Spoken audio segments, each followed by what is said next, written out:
know that that's not generally my preferred style, because I think you tend to learn more when you're talking. But I think given that we've only got an hour and it's your CPD, I'm going to give you lots and lots of content.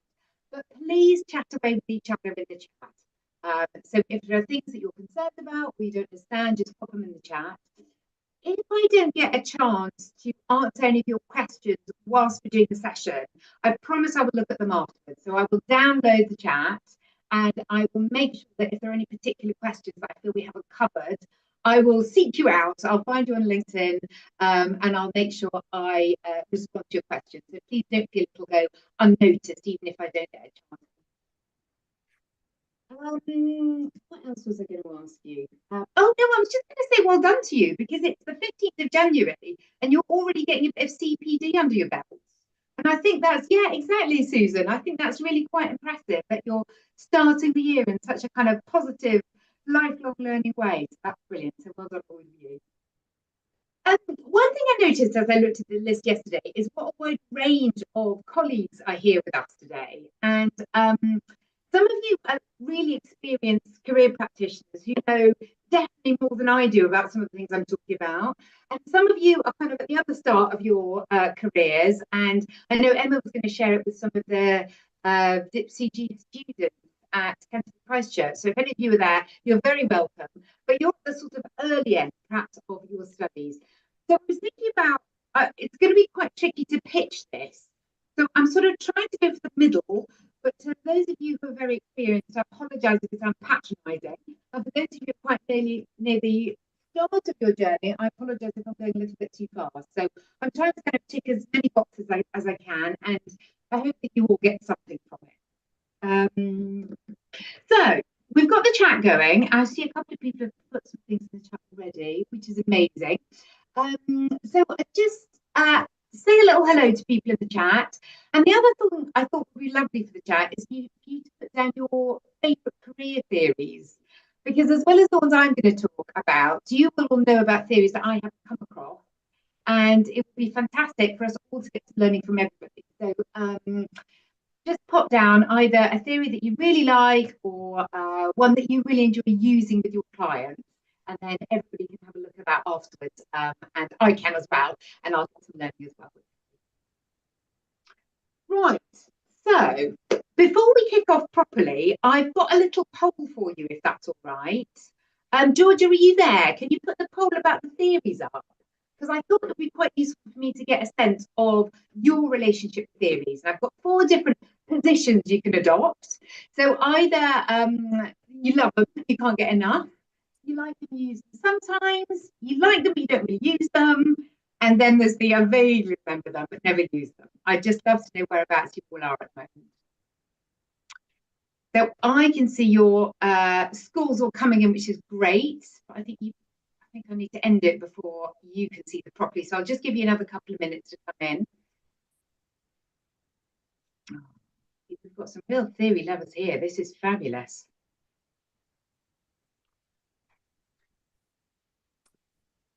Right. Oh, no. A couple more coming in. Oh, look, there's some brilliant theories coming in the chat as well, which is fabulous. Thank you very much for doing that. Oh, somebody's talking about hope, action, theory. I must engage more with that. Lots of people say it's fabulous, but I don't know very well myself. Happenstance, that's always a popular one, isn't it? Oh, brilliant. Loads of great ones there. Right, so I'm going to end the poll, and then I think I can share the results so you can see. Can somebody give me a thumbs up if you can see the answers there? Yes, okay, brilliant. Thank you. Oh, hi, Sarah. So there we go. So I'm talking to the converted already, aren't I? I'm talking to people here, predictably, who kind of like theories, and hopefully I'll be able to give you a few ideas today that can kind of boost your use of them. Right, so I'm going to get rid of the poll there, and then I'm going to share my screen. There we go. Let's see if we can get going. Now I can't see very many people in the chat, but Natasha, I can see you. Can you give me a thumbs up if you can see the slides? Or Susan? Yes, Claire, thank you very much. That's brilliant. Okay, so using theories in practice. I just thought I ought to start off by kind of telling you the kind of theory I'm talking about today, again, in case you're in the wrong room and you'd rather be somewhere else. career practitioners use all sorts of different theories in their practice, but the sort that I'm focusing on today are career development theories. But what I'm not looking at is the kind of theory that kind of gives you support with how to structure your session. So I'm not doing stuff like the GROW model or the skills helper model. It's not the kind of practical models of guidance. What I'm looking at today is what I think about as career development theories. So these are the theories that help us understand our clients' place a little bit better, why they're where they are, how they got there, and how we're going to help them. So those are the sorts of theories I'm talking about today. That's me. I'm Julia, and I'm an organisational psychologist, really, and I work at City St George's. We've changed our name recently, so a couple of months ago it was City, but now I'm City St George's, which is part of the University of London. So that's me. Right, we've done that already. So this is what we're going to do. We've got an hour. I did take my watch off to make sure I don't go over. And in the first bit of it, I'm going to think more generally about theory-driven practice. So what value do theories add to career practice, and also how they can be used. And within that, I'm going to draw on some research that I've done fairly recently with some fabulous career practitioners about how they use theories. And then I'm going to talk about some ideas for practice around specific theories. So I've got 4. Whether or not I manage to cover them all, I probably won't, but we'll see how we get on. I'm definitely going to talk about acceptance and commitment therapy, which is one of my favourites. It's not career theory, but I think it works really, really well in our context. I'm going to talk about career in action theory. That obviously is a career one. It's a relatively new one. So some of those of you who haven't been studying theories for a while, it might be new. The kaleidoscope career model, I think, works brilliantly with women, particularly women who are doing career transitions. And then if we've got time at the end, I'll do Mark Savicas's career construction theory. And I'll leave you with one little sort of question to go away with from that. So that's the plan for the session today. So let's start with a bit of an overview about career development theories. And I guess one important thing to think about is what exactly is a theory. And there are all sorts of definitions you can come up with. But for me, a theory is something that explains in simple terms something that is complicated. So you might laugh when you read some of our career theories about the notion of a theory being something that's explained in simple terms, because I think that sometimes is something we don't see when we're reading career theories. But that's the idea, is it's something that simplifies complicated or contradictory or hard to understand concepts. So as humans, we are theory building creatures. It's just what we do. The world is really complicated, and we always just come up with our own theories that help us to make sense of things. So you will all have your own personal pet theories about, I don't know, why your children always so rude to you, why clients never turn up on time, or, why somebody in the department always feels forced to make a comment about IT. You'll have your own theories that help you to understand it. And then in terms of career development has more formal theories that really ought to be really useful for us. Career development is so complicated, and theories ought to be able to really help us to understand what we're dealing with and what we're seeing, and to help us to understand our clients better. Sorry, Julia. Oh, yes. Sorry to interrupt. That's all right. A few people are just saying that the sound keeps dropping in and out. Could everybody just moving around? Could everyone just turn their cameras off a second, just because it might be that there's so many people wanting to hear you that it's causing a little bit of an internet connection issue. So if we try that and see if that works. Is it an internet connection, or is it me moving around? And well, it could be a bit of both, depending on how much you're moving around. I'll try and be a bit more still to see if that works. Oh, that's much better. Is it? Oh, you see, it's me, isn't it? It's my enthusiasm. Sorry. Okay. I'll try and be a bit still for it. Thank you. It's okay. No problem. So, career development theories ought to be really useful, but it seems to me that they're not very well used in practice. That's a massive sweeping generalization. And I think probably in the room today, we've got some career practitioners who use them a lot and use them often. But I think broadly speaking, up and down the country, perhaps across the world, they're not as widely used as perhaps we'd like them to be. And that feels like a real shame. And this has sort of dawned on me, I think, a little bit over the last few years, that they're not being used as much as perhaps they should be. And so I thought I'd try and do something to see why not, why people aren't using them. and what value actually can they add, just to make sure that they really genuinely are making a difference. So I started off doing an academic study, and I put a call out for theory geeks, and I ended up being quite overwhelmed actually with the number of people who came forward who love a bit of theory in careers. And I spoke to 30 career consultants, all in the UK. And we had in-depth interviews. I spoke to them for about an hour, sometimes a bit longer, and I analysed the data. What I did was I asked them to talk about how they use career theories in their practice. I asked them what career theories they use, and specifically, I asked them about the value that they feel that the theories add to their practice. And as always happens when I do work with career practitioners, I left thinking, oh my goodness, these women, they weren't all women, these people, these career consultants are amazing, because they were really, really thoughtful and sophisticated and knowledgeable and empathic in their practice. So just as a quick aside, in terms of what theories they use, I saw that planned happenstance had come up a few times in the chat. Planned happenstance was definitely the most popular. That seems to be a theory that people really find resonates with them and their clients. So if there are any of you out there who haven't come across it, I'm not talking about it today. So do have a Google and see if you can find some more about it. But then some of the tried and tested theories as well. So Bill Law's community interaction came up a lot. And Holland's triassic triangle was also, hexagon was also used quite a lot. So some of the classics plus the new ones. So let me first talk to you a little bit about how those colleagues use theories in their practice. So the first one, and this is probably the most common approach, is that practitioners use theories as a sort of working hypothesis, that allowed them to understand their clients more quickly and more deeply. So my participants would talk about clients who come along and start to tell their story. And as the client was telling their story, the practitioners would have little bells ringing in their minds as they thought, okay, I can see what you've said there might react a little bit or might align quite well with one particular theory. But a thing that you've talked about over there aligns quite nicely with another theory. So they tended to have quite a few different theories in their minds at once. And they use those different theories to help them to build up a more thoughtful, sophisticated picture of what was going on with their clients. And for them, they found that that really helped them to understand their clients more quickly, but also more deeply. And they also talked about it adding empathy, that they sort of understood why their clients had ended up where they are. And they felt that was really valuable. They also use the theories to guide questions and sort of coming after that first point, once they'd begun to understand their clients a little bit more deeply in the context of a particular theory, the theories allowed them to know what questions to ask, what would be a useful next question based on that. So they use them to guide questions.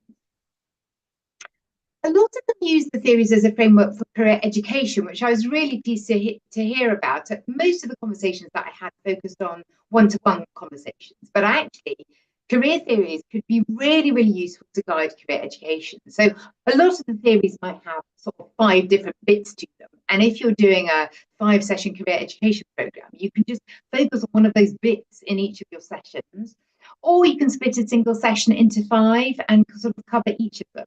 So they were using them really nicely as a framework for career education. I was quite interested that they did that in all sorts of different contexts. So somebody was talking to me about using Inkson's metaphors. That's another lovely one. I'm not covering it today, but if you haven't heard of it, it's Inkson, I-N-K-S-O-N, Inkson's metaphors. And they were using that with year 9 kids, so sort of 14-year-olds, helping them, using the theory to help the 13, 14-year-olds understand what they themselves meant by the notion of careers. And they were used as frameworks for career education within organizations, with career changes, and somebody used them with people retiring. So right from kind of 13 to 14, right to the other end of people's careers, they're used for kind of career education. I asked the practitioners I work with whether they shared the theories explicitly with clients. You know, I said, would you say, you know, here's the theory by John Holland or something to them? And most of the people, not all, but most of the people I spoke to said yes, they would. And they did that in different ways, depending on their client groups and their own, you know, level of comfort, I suppose, with the theories. So some of them would say, yeah, this is a theory and it's by Marx of EGAS. And here's the reference if you want to go and find out for yourself. More often, they would say things like, there is this theory, and then describe it. Or sometimes they wouldn't even say there was a theory, they would just talk about the ideas within it. And they found that sharing the explicit theories with their clients really helped to normalize things.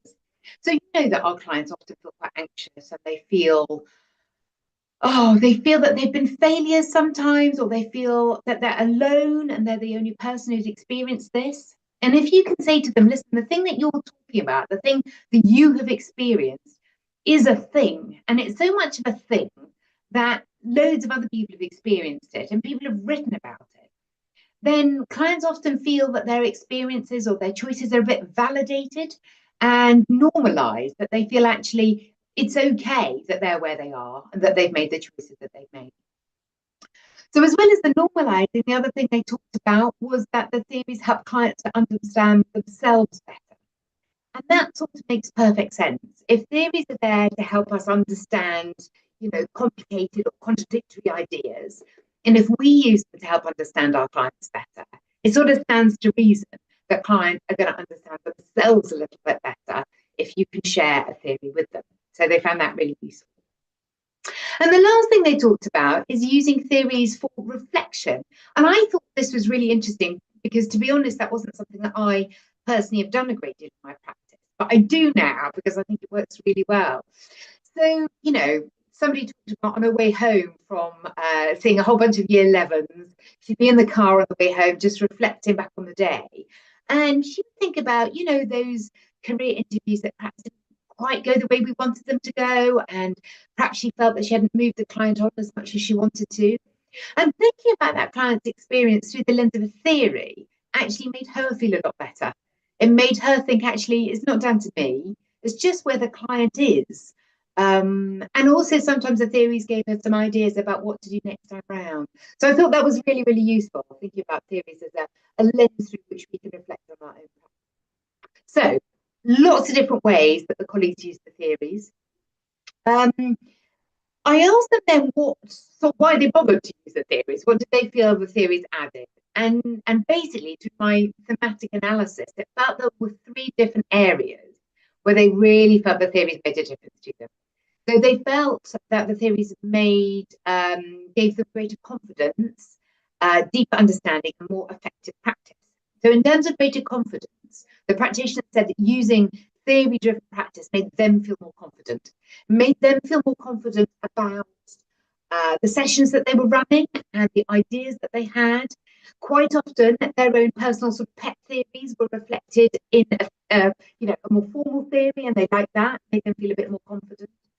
They also felt that sometimes it gave their sessions more credibility. So if they were able to say to people, this is the reason we're doing this today is because it's underpinned by a theory, made the clients feel, this is definitely worth my while sitting up and listening, because it's not just this marvelous person talking to me about it, but actually it's underpinned by something. And they also talked about using the theories with other stakeholders. So people working in universities would use them with academics, which works really well. Somebody talked about working in a school and using it with the careers leader, with the deputy head, to say, it's not just me having a nice chat with these young people. It's genuinely underpinned by something quite academic and rigorous. And people talked about using theory-driven practice as a way to make them and others feel that actually it's not just a chat, and actually it's quite hard to be a good career coach, careers advisor, and not anybody can do it. So the confidence was lovely. The deeper understanding, I think I've talked about a little bit more already, that it helped them to understand their clients more quickly and with more empathy and at a deeper level. And then it allowed for more effective practice, because the theories guided their practice. It allowed them to, they talked about sharper, better questions. So if you've got the theory to help you understand your client's situation, it just helps you to know what to say, and that was more effective. So I've got a few little quotes here. Somebody said, the confidence that I know what I'm talking about, I'm a professional. This was somebody who'd used planned happenstance with one of their students at a university. And she talked about, the student was talking about, perhaps their lack of a, formal 5-year plan for their career. And she shared planned happenstance. And she said that the students really sort of warmed to it, felt more confident. She said, I saw that little smile coming on his face. He liked that, knowing that he fitted into the theory. It gives them a bit of affirmation. What was a lovely quote? Somebody talked about theories offering a language, which I thought was a lovely way to think about it, a language to help people articulate what they are feeling, allowing you to listen in a deep way, to have a better and deeper conversation about it. And that was the thing about reflection, that the theories can make you understand that something isn't down to you, it's just what the client is. So I thought those are some lovely quotes that really show the value. So that's brilliant. That's all very well. Theories are useful. We're right. They really genuinely can add. But if that is the case, if they are so useful, then why isn't everybody using them? So I've done a lot of reading in the academic literature about this. And lots of people come up with lots of reasons, lots of explanations for why people aren't using them in theory. I'm not sure I really buy any of these reasons. So, number one, there are too many theories. Well, it's hard to argue against that. There are an exhausting number of career theories out there. But actually, you don't need to know them all. You can just know 2 or 3, and that can help. So that doesn't really explain why people aren't using them. Number 2, they aren't very well taught. Well, people have very different experiences on their courses, don't they? So I'm sure that's the case for some people. But broadly speaking, certainly the people I spoke to and many of the career practitioners I've talked to don't get behind that. They actually thought the theories were really well taught. I'll come back to that, but what they said is basically they were really well taught the theories, and the tutors they worked with went to lots of effort to make the theories come alive for them. Number 3, they aren't suitable for the UK context. So there's one paper that says that, we do really short interviews in the UK, we do a lot of group work, and you can't use theories in that context. Well, I 100% disagree with that. Our practitioners were saying that actually they make you understand things more deeply, more quickly. So actually they're really useful for short interviews. And there were some brilliant examples of people using them for group work. So no, I'm not buying that one either. You can't use them with young people. No. It's more important to engage with LMI and data. That was actually a study that was done in Australia where career practitioners were saying that. Well, I definitely agree that LMI and data are really important things to engage with. And our time for CPD is limited, but, I think we can do a bit of both. And then somebody talked about it's hard to know which ones to use and when. I can understand that a little bit more, but I think when you know a few theories, you don't need to stop and think about which one to use. The theory just kind of chooses itself for you because you know the theory and you're listening to the client and it just emerges. So again, I don't really get behind that. But the practitioners I spoke to did talk about 2 things that I really can get behind. These really resonate with me. And the first one is that they said that the theories are hard to understand. And I totally get that. And they talked about, picking up these academic papers and reading them, and it made no sense. And then they'd reread them, and it still doesn't make any sense. And then they'd Google them, and that was getting a little bit better. And they had to read them and read them and read them before it made any sense to them. So I really get behind that. And the second one was that there was no guidance for how to use them. And I thought that was really interesting. And I did remember reading another paper where somebody talked about the fact that an awful lot of the people who write about theories are not practitioners themselves. And I thought that's probably right, isn't it? A lot of the academics, maybe they were once practitioners, but they're not really writing about them with a practitioner in mind. And I thought that made some sense to me. So I then get back to that comment about theories not being well taught. So my practitioners in my study said that the theories were really well taught. But what they also said is perhaps they thought that we could think a little bit more about how we teach practice.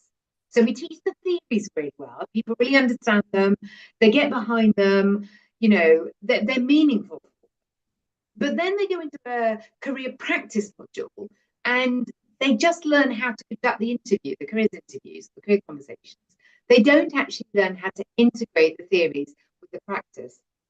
And to be honest, thinking about the courses that I've taught, and apologies to my students out there who've suffered from this in the past, I think that's what I've done. I think I've taught the career theories in one module, and then I've come back along and taught the career practice in another. And I don't think that's the way forward. I think we need to integrate it more.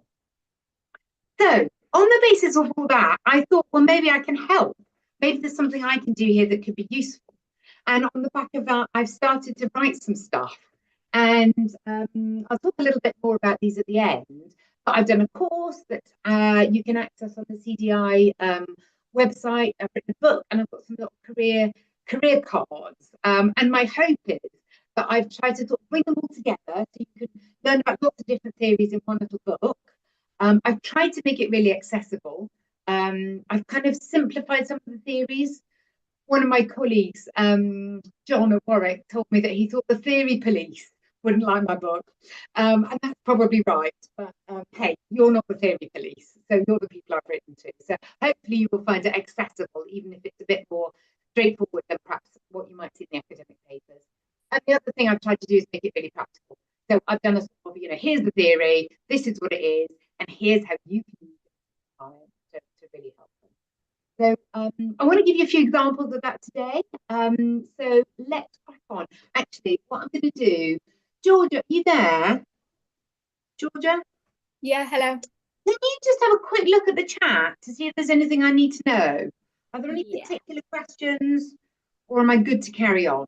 Let me just have a look for you. Thank you so much.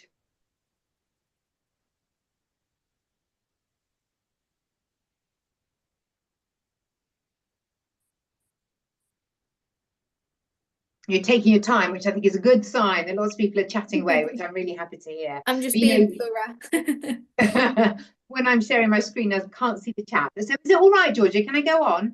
Yeah, all good. Okay, brilliant. Right. So the first one I want to talk to you about is acceptance and commitment therapy.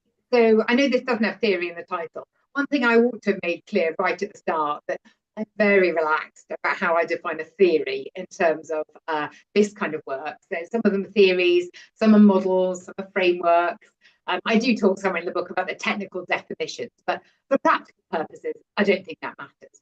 Acceptance and commitment therapy is based on a hardcore theory. It's called relation frame theory. I don't really talk about that much in the book, but I have written about it somewhere else. So if anybody's there thinking, I signed up for theories, Julia, and you're talking to me about a therapy here, just pop a comment in the chat and I can send you what I hope is quite a straightforward analysis of relation frame theory. But what I want to talk to you about today is acceptance and commitment therapy. So, as I say, it was developed in other contexts. It was originally developed for sort of use with clinical populations. It's been applied quite a lot lately within organisations, and there's lots of evidence emerging that it really makes a difference in those kind of contexts. But also, more recently, there have been half a dozen studies published about how valuable it is with our career clients. So I feel really enthusiastic that this is a sort of a brilliant thing that we should be trying to embrace. Julia, do you have a link for the training that you've just mentioned that we can put in the chat? It's in the very last slide I've got. Lovely. You might be able to find it, Georgia, because it's the CDI module. So you might be able to find it and pop it in the chat now. But otherwise, I can do it when I get to the end. I'll make sure that I get it. No problem. You can also find it on the CDI website if you just. It's a Moodle course on the CDI website. You can find that. But I'll pop it in the chat before we're done. So, acceptance and commitment therapy is all about helping clients manage the impact of their anxiety. Can I just draw your attention to that phrase? Because it's not helping them to manage their anxiety. Most of us are not qualified counsellors. So this is really our world. So we're not looking at trying to manage their anxiety. But what we're trying to do with this is trying to help them to manage the impact of that anxiety. So, acceptance and commitment therapy, we call it ACT, so it's ACT, but you say it as one word, it's ACT. It's one of a number of behavioural analytic approaches, and the one that you probably have come across in the past is CBT. So all of these different kinds of behavioural analytic approaches think about and acknowledge the links between thoughts, feelings, and behaviour. And what you do in CBT, those of you who have come across it, is you're aware that feelings are almost impossible to change. Behaviour is quite hard to change, but actually you can change your thoughts. So what we do in CPT is we try and encourage clients to become very aware of their negative and unhelpful thoughts and to make a deliberate decision to change them into more positive ones. So what happens? So CPT works really well. There are loads of studies out there that shows how well it works, but it is quite hard, and you do have to spend quite a long time and be quite dedicated to turn your new thinking patterns into habits. And what ACT does is it acknowledges that sometimes it's too hard, and some people just don't do it. And so what you do in ACT is rather than trying to decrease or rather than trying to change the thoughts, you look at the relationship between the thoughts and the behavior, and you look at trying to change the impact that the thoughts have. You don't change the thoughts, but you change the impact that they have on the behavior. So the underpinning idea here is that unhelpful thoughts and feelings can stop us from living the life we want to live. And what ACT does is it suggests that we can learn to accept the negative thoughts and feelings, that's acceptable, and commit to living the life we want to live. So it's a sort of a feel the fear and do it anyway kind of approach. So that, in about 30 seconds, is a brief summary of what acceptance and commitment therapy is and does and what it's all about. There is loads written about it, and if you want to know more, I'll give you lots of resources to get access to. But I think just in that very, very brief summary, I think it'll make sense to you. You know that sometimes you'll have a client who is too frightened to go to a job interview.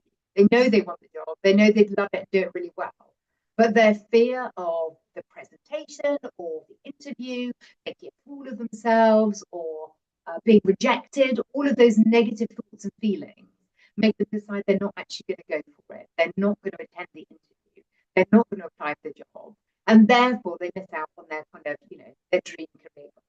So that's basically the kind of client we're looking at. So here are a few practical ideas you could think about with your clients.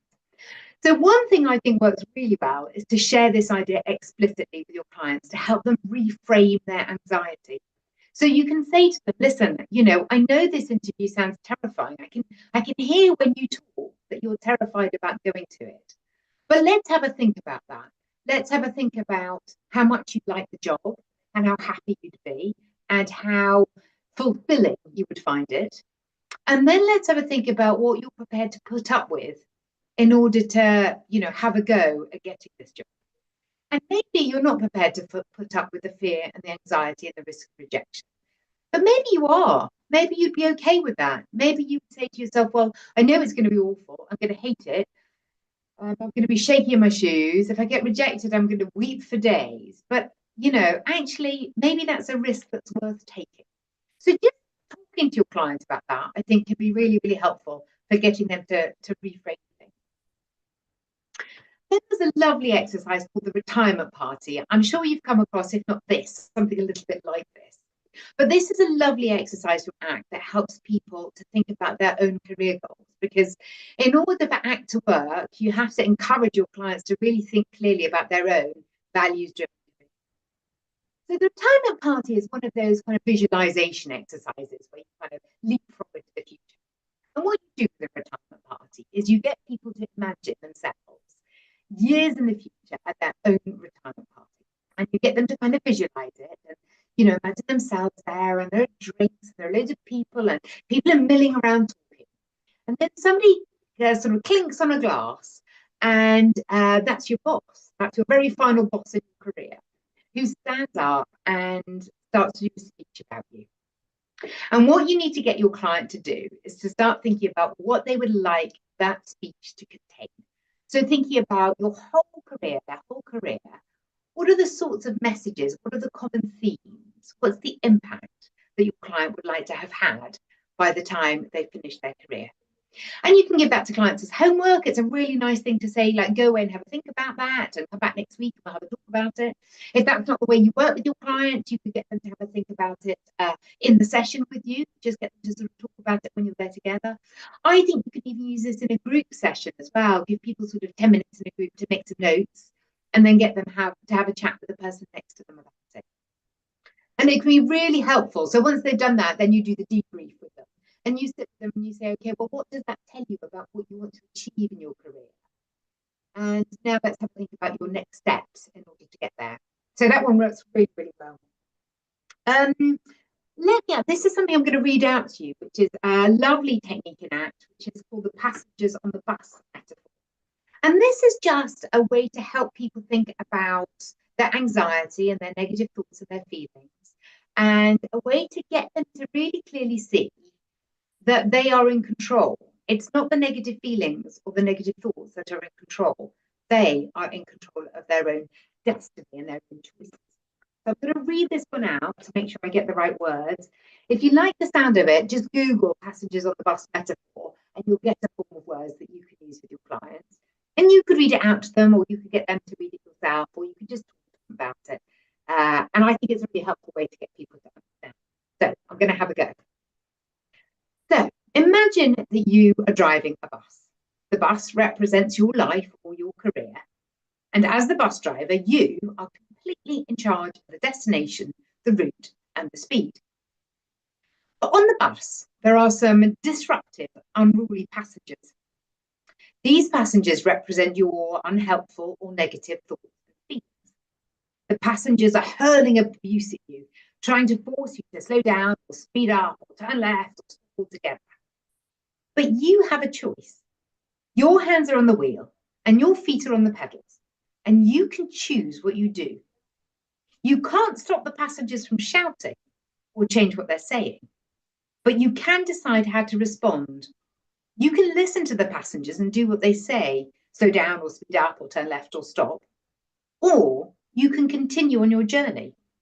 You'll have to put up with the passengers shouting. You aren't going to stop them, but you will end up at your chosen destination. So I hope you can see how that fits with the example I talked about before about somebody who's too frightened to go along to a job interview. So the passengers are those negative thoughts and ideas in their mind saying, you know, you'll be no good, you'll embarrass yourself, the shame of it, you'll just get rejected. But actually, they've still got a choice. They can't stop those thoughts and feelings. The thoughts and feelings will keep coming, but they can make a decision about whether they listen to them and therefore don't go to the interview, or they make a decision to go anyway and just put up with them. So that's the passengers on the bus. And the last little bit about ACT I want to talk to you about is the matrix, which I think is a lovely way to help clients to plan next steps. So the matrix is a grid, and I tend to print this off, and this is one of the things I always have in my coaching toolkit. I have copies of this. You can get the slides. You can either, perhaps Georgia will send them to you, or I can send them to you. You can just print this off as a PowerPoint slide. And give it as a physical thing to your client to help them fill in. And I think it works really nicely to help them think about where they want to end up and what's stopping them. And it's also a lovely action plan for them to get away with. So you'll see it's a grid. Can I just point you to the phrase in the middle, noticing with kindness and compassion, which is absolutely what ACT is all about. There's no judgment. It's just about understanding what's going on and accepting it. And then you've got the line in the middle, and the top half is going towards, and that's towards your career goals, your values-driven career goals. And at the bottom, you're going away from them, away from your values-driven career goals. So the two boxes at the top are all about things that will help you get where you want to go, and the two boxes at the bottom are all about things that are taking you away from your goals. So then on the left, we've got the inner world, so that's about thoughts and feelings, and on the right, we've got the world of behavior, so how those thoughts and feelings show up in the outside world. So I'll just talk to you about generally what you put on the matrix, and then I'll give you a worked example from my own life that I'll share with you. So start with the top left quadrant, give it to your clients, give them a pen and say to them, okay, let's fill in some thoughts here. Tell me about who and what matters to you. Tell me about what qualities you most want to express. That's really thinking about, like, who do you want to be? What do you want the boss at your retirement party to say about you? In fact, I think it works quite nicely along with the retirement party exercise. Once you finish that, you can then get them to transfer their learnings from the retirement party into that top left quadrant. And then we go to the bottom left, and you say to them, okay, let's think about what prevents you, what takes you away from those. So what shows up inside you and gets in the way of moving towards towards who and what matters. So what are the negative thoughts and feelings that prevent you from doing what you want? Then on the bottom right, you think about, okay, well, what does that look like in practice? What behavior does that lead to? So what do you do when you're under the influence of these difficult or unhelpful thoughts and feelings? And then finally, top right is like, well, let's think about what would happen if you ignored those thoughts and feelings that are unhelpful. What could you do to move towards who and what matters? So I find that really, really helpful. The top right quadrant really is their action plan.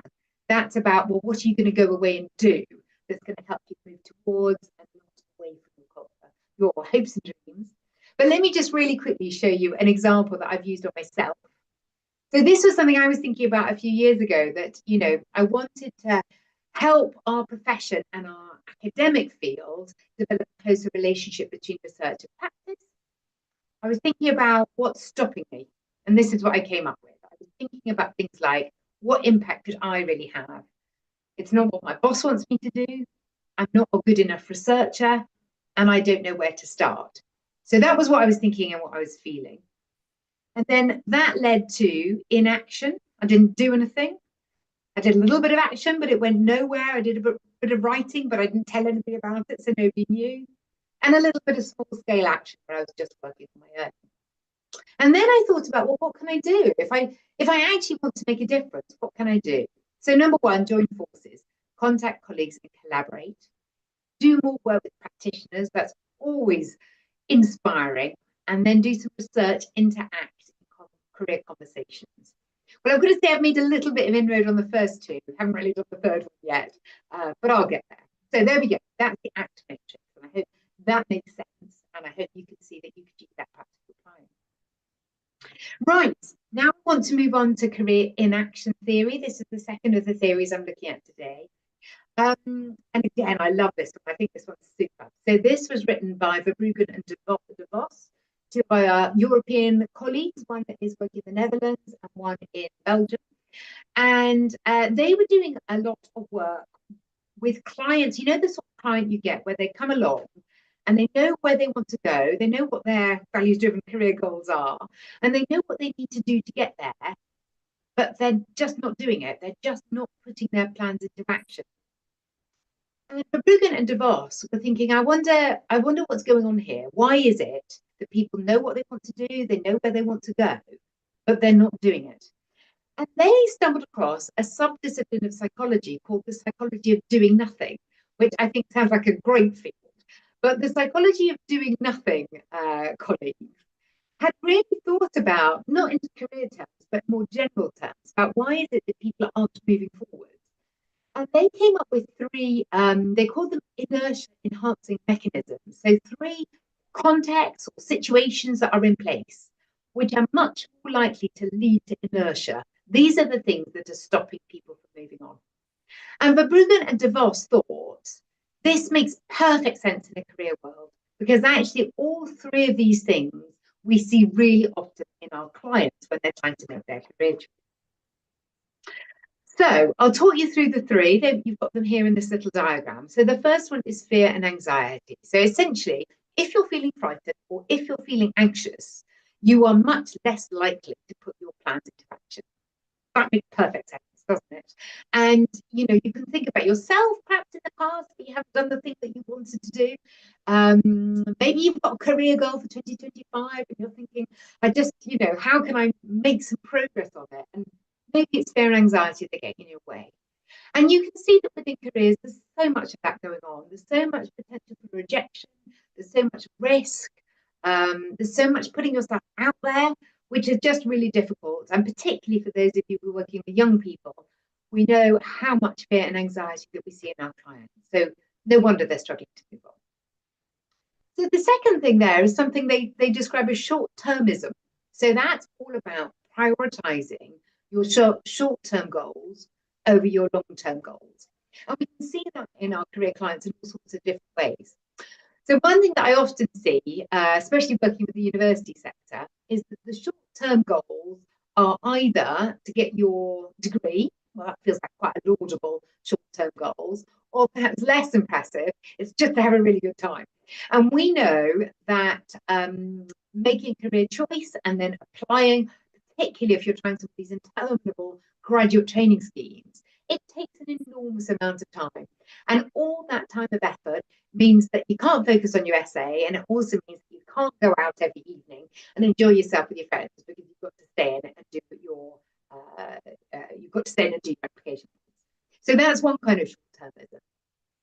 You can also see it, I think, with clients who are thinking about job changing. So, to change a job, even though you know it's what you want to do, it always involves giving up something. You're giving up your comfort, your familiarity, your, nice coffee shop down the road, your colleagues that you like. And even though you know that long term it's not making you fulfilled, you're still having to give something up. And so people end up prioritizing their short-term goals in preference to their long-term goals. And the other thing that we see loads in the careers world is cognitive overload. So cognitive overload is just that feeling where your head is full because you have done too much thinking and you can't bear to think about one other thing because it will just overwhelm you.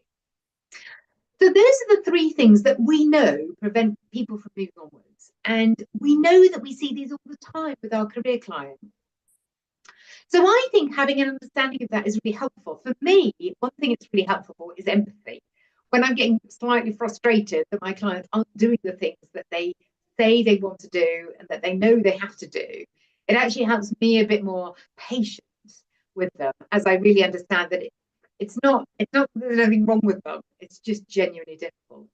But I also think that sharing this theory explicit with them can really help them to be a bit more tolerant and patient with themselves.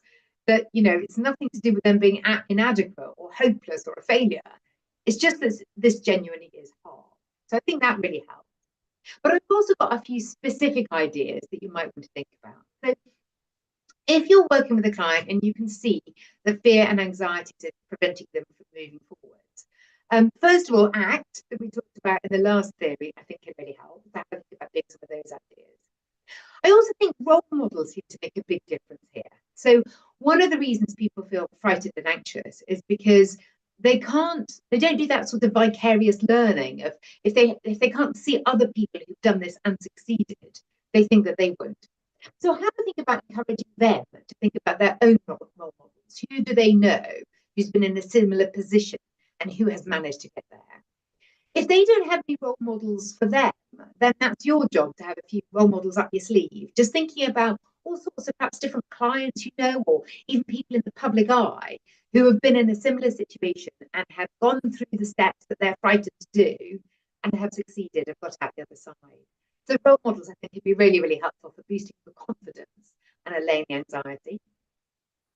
In terms of short-termism, so if you're seeing clients who are prioritizing their short-term goals over their long-term, visualizations are really helpful. So we talked about the retirement party, which is one such visualization. But you can also there's a lovely technique called possible selves, which is very similar. And again, you can have Google about that. Herminia Ibarra talks about it beautifully, but I also mentioned it in the book as well. So possible selves is about getting people to see themselves just a few years in the future, not right at the end of their career. And one of the key things about possible selves is you're not just asking them to think about what job do you want to be doing. You're getting them to think about themselves as a kind of holistic person. So say you're working with a graduate, an undergraduate who's struggling to think about their own future. Say to them, okay, let's think about you, in 3 years' time, perhaps when you're 25. Let's think about the life that you want to be living and the person that you want to be, and getting them to think about all sorts of aspects of their lives. So where are they living? What are they doing at the weekends? What holidays are they going on? And then as part of that, getting them to think about, okay, so, what job are you doing? What's going on there? And that visualization, what that does, it helps to bring the future into the present. So actually the long-term goals don't seem quite so far away. And that has been shown to have a really big impact. So one version of that is a letter from your future self, which I think is lovely and works beautifully. So a letter from your future self is when you get your client to imagine themselves maybe 10 years down the line and say to themselves, okay, imagine this, 35-year-old version of you. Sort of embody that character for a little bit and get that person to write present you a letter, just giving you some advice about what to do. And it's bizarre how well that one works. I've certainly tried it on myself. And my main thought is that my 10-year further on self is much nicer to me than my current self is. So I always find that very reassuring. And the last one I've got there is about cognitive overload. So I think post-it notes work really brilliantly. I always have some post-it notes in my bag. If you've got a client who's overwhelmed with all the different things they have to do, take a little pack of post-it notes. There we go, I've got one here. And get them to put on each post-it note, get them to put one of the things that they have to do. And then you get them to lie all of those different activities, those different tasks out on the desk in front of them. So they might have 20 different things on the desk. And even that in itself is helpful because they've gone out of their head and onto the desk, and that brings some kind of relief. And then she say to them, okay, let's put them in a line from the first thing you have to do right to the very last thing you have to do. So then they're in a single line, and then you get them to pile them up, the last thing at the bottom, then the next, then the next, then the next. So at the top, they've got one thing that they have to do. They have a pile of post-it notes, which is essentially their action plan. Only one thing on the one at the top, and that's really, really helpful.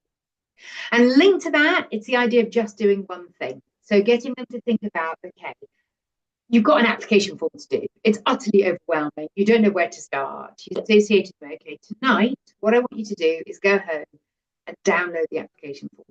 I don't want you to fill in a single box. I just want you to download it. And then all of a sudden, that feels like something that they can do, something that's manageable and not frightening and not scary, not overwhelming. But once they've done that, it's then much easier to do the first thing. So that's career in action theory. I see that I've got about 6 minutes left. And during those 6 minutes, I want to introduce you or remind you about the kaleidoscope career model, which is the last area I'll be talking about today. This actually is a really brief one. And this is one that I use mostly just to share with clients, to make them feel more, to validate and normalize the situation that they find themselves in. I used to do an awful lot of work with, I call them women returners, but people who've taken a little bit of time out of the workplace and were now thinking about getting back into the workplace. And that those sorts of clients often feel very, very low in their confidence, that they can feel that they've failed in their careers, and these are often people who started off being glittering in their early years, and then when they had kids, they gave up work altogether for whatever, complex web of reasons, and now they want to get back, but they just don't feel very positive about what they've got to contribute. And this is a theory that's really tailored for women. Maniero and Sullivan, they developed it first in 2005, and there's been loads of work done on it since. And they were just very aware that almost all of the career theories were about men. They were designed by men. They were based on men. And they assumed that the typical male career path was the best one. And when women came along and had a different kind of career path, women, if you tried to crowbar them into these career theories, were considered to have, deviant career paths or substandard career paths. Or they hadn't done so well in their careers. And what Maniero and Sullivan did is they did a massive study of men and women, all ages. They were working in the States, so that's the context of this. And they said to them, well, just tell us about your career path and what you're doing now and why you're doing it. And what they found is that, yes, women and men do have different career paths. But one of the interesting things about it was they found the ABC model of career drivers. So A is authenticity, B is balance, and C is challenge. So you can probably understand quite intuitively what those mean. So authenticity is having a job where you feel you can be yourself. Balance is having a job where you feel you can be the person you want to be outside the workplace. And C, challenge, is a workplace where you feel that you're being stimulated and you're learning, perhaps you're progressing, you're rising up the kind of promotional ladder. So Maniero and Sullivan, identified, you'll know this, that all of us want all of those three things. Who doesn't want a job where all of those three things are well represented, where we can be ourselves, we can have nice weekends, and we feel that we're there? But what she found was that women and men, that at different times in your life, one of those three drivers tends to take center stage. Obviously not for all women and not for all men. but they found a very typical pattern, and I'm sure you'll recognise it perhaps in yourselves or in clients that you work with. And what they found is that in an early career, both men and women were focused on challenge. By mid-career, women often tended to focus on balance and challenge authenticity of it in the background. And by late career, women were really focused on authenticity. How can I find a job where I can lead? Whereas for men, it started off with challenge, same as the women, and carried on with challenge during their mid-career years, although a bit of authenticity was creeping in. And by their late career, they were more thinking about balance.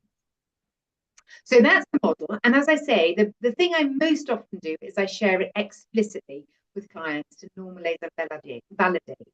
And I really see it makes a difference. You know, they go away thinking, you know, it's not that I failed or opted out, it's that I've had a kaleidoscopic career, and they feel really positive about it. So that's the main thing I do with it.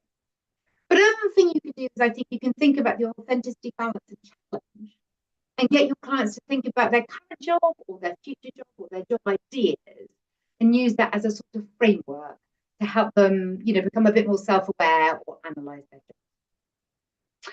Right, that's the last career theory I'm going to do. We're not going to cover CVCAS, but I'm very happy for you to have a look at the slides when I'm finished.